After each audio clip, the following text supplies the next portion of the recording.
As I speak to you today, Japan has more electric cars charging stations than petrol stations. Other nations too are quickly catching up, and on April 16, 2016, Tesla, the American automobile manufacturer, announced that 180,000 electric cars had been ordered in just one day.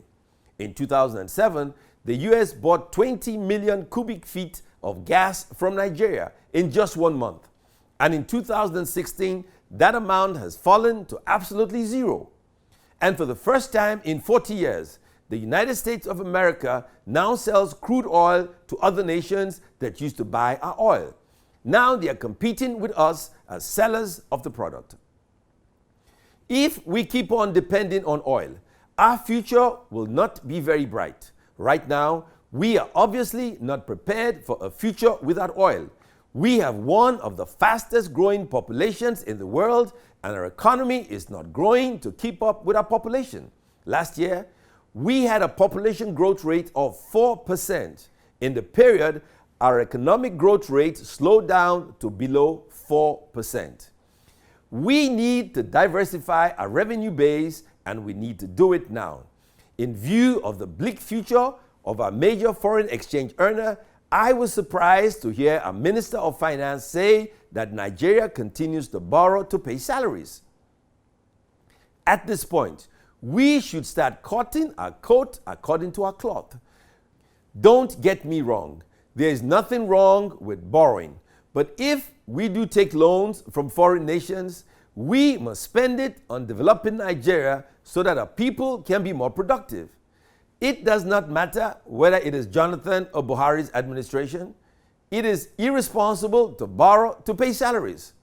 Let us prepare for life without oil by building more infrastructure for electricity, a national road network, railways from the agricultural zones and centers of production to the ports, and most importantly, infrastructure and manpower for the education of our people. If we cannot afford to pay our workers, then we must reduce the salaries that are being paid to maximum wage earners like me and other political office holders, including the president, governors, ministers, judges, permanent secretaries, director generals, and commissioners. The time to prepare is now. I call on President Muhammadu Buhari to be courageous in taking tough decisions. The 2016 budget has already been passed, so there's little we can do about it.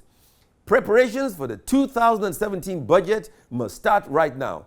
There must be no padding. There must be no frivolous expenses such as billions for travel, no mansions or guest houses for the president and his ministers or the leaders of the National Assembly. What Nigerians expect to see in next year's budget is more capital expenditure and less expenditure on salaries for big men. If we do not do this, one day we will wake up and find out that not only are we a debtor nation that borrows to pay wages, but we could become a beggar nation that has to beg in order to feed itself. Nigeria is too big to fail. May we never get to that level.